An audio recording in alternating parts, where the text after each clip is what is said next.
And jokingly he added, I've got 2 good feet to go with it. Dan Clark in the second row, best qualifying effort of the season. 4 different onboard looks for you today, including we'll ride with Dan Clark in the Ticketmaster 4 car. He's got one of our visor cams. Graham Rahal in the Meta Zone 2. Will Power in the Aussie Vineyards machine. And Justin Wilson in the CDW 9. We'll get some great looks as these cars funnel into turn number 1 today. Starting lineup top of your screen. One change here. Mario Dominguez driving for Ryan Dial today. Lights about to go out.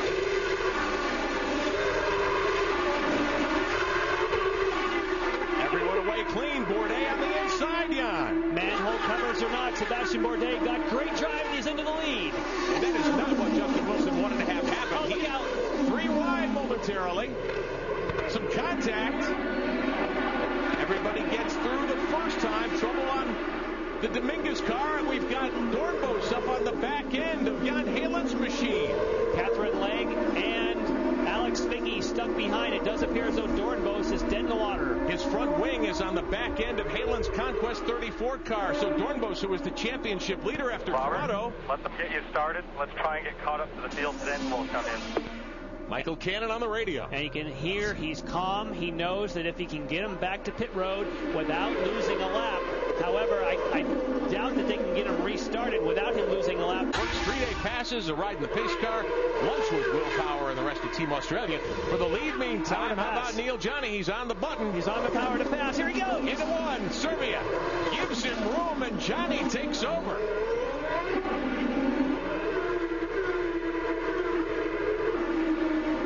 Johnny, we knew he was sizing up Serbia, Jan. I'm surprised, though, from what we've seen from Johnny this season, he would have gone for it this early in the race.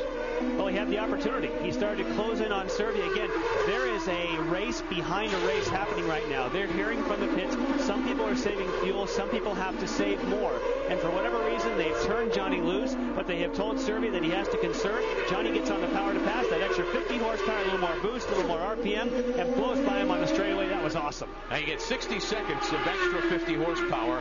It comes in bursts, as you call it, a length. Now, here at San Jose, what's the burst time? The burst time here is the entire length of the front straightaway. So it's a case where you burn quite a bit more than what we had at the previous race in Edmonton. So Johnny's used up 19 seconds already. Now let's get San Jose, the Champ Car World Series. Neil Johnny under attack here.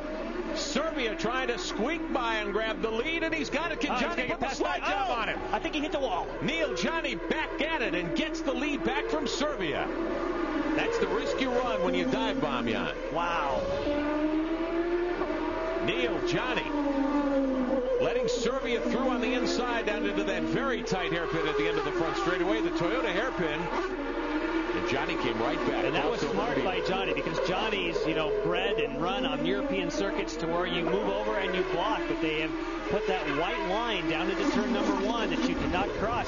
He actually used it to his advantage. Uh-oh, he's slow. He's slow coming out that corner. And there's power to pass. The flashing line on the back of Serbia. Here he comes again. Serbia wants the lead. Dornbos lurking back there. Dornbos is a player. Here comes Serbia one more time. Heading to the Toyota hairpin. Now this time he's got to get it slowed down. Johnny trying to drive around him on the high side. Oh, this is awesome. And look at Dornbos coming up from third. Wasn't it Craig Hampson who said a moment ago you can't pass here? Serbia's just done it again, and he's taken the lead back. 65 laps on the board, 43 minutes to go. Orioles, Serbia starting to drive away. Now the question, Jan, is when did they stop? They both stopped on lap 41, so they're in the same pit stop sequence. But it's a case of when do your pits tell you that you can cut it loose? And in fact, we believe Paul Tracy's got the call to cut it loose. And look at Dornbos. Bobby D is flying. Well, we know that he is because he pitted later, so Michael Cannon's going to have the opportunity to call him. They don't have to save fuel. He can go for it now. That's right. In fact, John, I just spoke to Michael Cannon. He said this is the happiest I've been all weekend. He says that with their fuel strategy and the way that Robert is being able to get around here with that race car, everything seems to be coming their way right now. And I had talked about the fact that because he pitted then, he would be looking for yellow. But what we didn't realize was the time that he was leading, he was on the button, and he pulled out about 22 seconds of a lead. So therefore, he's dropped back into sequence. He doesn't even need a yellow now. He only has to make one more stop, as do the two guys ahead of him. But because he stopped later, he doesn't need to save fuel. He can go for it. And he would get a lighter load of fuel. Yeah, he could. Closer to the end. And he could stop one, once, yes. It was a bad call. I was under pressure, banned the family from the racetrack, thought I would go faster. I've since learned my lesson. You're still paying for that. You know, guys, Will Power is really superstitious. He doesn't shave anymore during race weekend and always gets in and out of the car. Bobby Dornbos going for the lead in one. He gets by Johnny. Dornbos throw all the cards into the center of the table, Jan, and he's moving over. Can he give Johnny enough room here? And he just used the last of his power to pass. He decided, I don't want it for the end of the race. He now shows a big goose egg. He took that last 2 seconds. Again, he got all 12, but he shot it. He's got nothing else left. For whatever reason, he thought he had the opportunity. And I thought Neil Johnny was off to the races. I thought he had the car to beat. You thought so as well. But Dornbos said, I'm going to use whatever I have left. See if I can hold him up. Well, you're all in when you do that. Now, Johnny's still got 12 seconds of power to pass time remaining. That button on the dash, that Cosworth button, it gives you the extra 50 horsepower. Now, if Johnny were smart here, Jan, he could burn one shot, get close, and then a second shot probably to try to get back around Bobby D. Here's another look at what happened. The driver of the Ozjet 14 car taking the lead. At this point, again, there's that white line right down the middle of the racetrack to where Neil Johnny is not allowed to go over and block. He tried to do the repass, but that was just fantastic timing. See, it's one power to pass does not help you to go by somebody unless you have a run. When you have a run on another car, and I'm wondering, Dornbos is taking off. I'm wondering if Neil Johnny might be running into a little bit of trouble here. Dornbos has opened up the lead. It's more than a second now with the Muirman ninth right now, trying to get up and challenge Simon Pagenaud, who's backing up. Pagenaud was sixth earlier. Graham Rahal has gotten by him to move to sixth. And Bruno Junqueira very quietly. And Dale Coyne's Sonny's barbecue car up to seventh. Well, there's possibly the answer. Now, both of those, I should say, Pagenaud also on the red sidewall Bridgestones, and you said he was backing up. Look at that, Gomini's on the blacks. So maybe that's the correlation you're talking about, that the reds don't seem in the late stages of the race to have longevity. Here comes Gomini. Just Dan Gomini with power to pass time on the inside down into one. This has worked several times today. Mentioned earlier, several crew chiefs, team engineers said, hey, you can't pass here. We heard it from Craig Hampson with Sebastian Bourdais. Not the case. We've seen many moves going down into turn one, the Toyota hairpin. He did use some of his power to pass to do that, but I think we've hit on that one. It appears as though at the end of this race, you want to be on the blacks. A minute and a half to go, about 2 more laps here.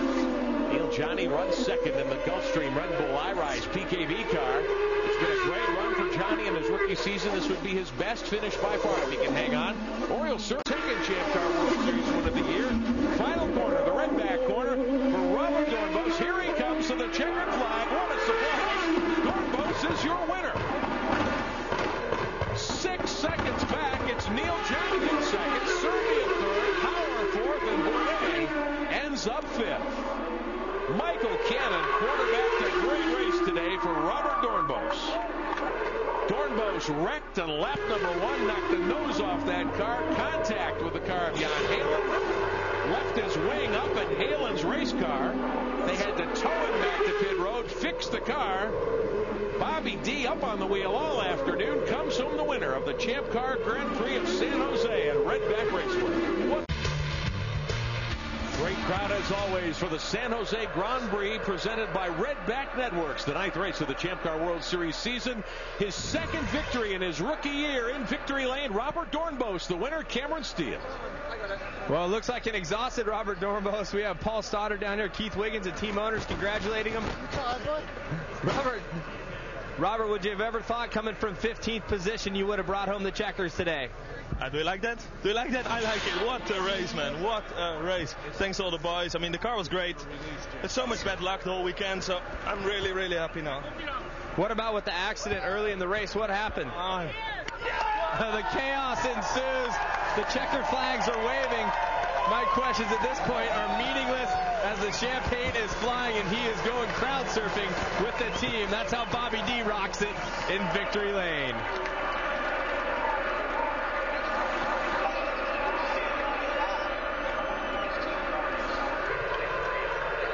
They say there's no passing in Champ Car from 15th to 1st for Robert Dornbos here today.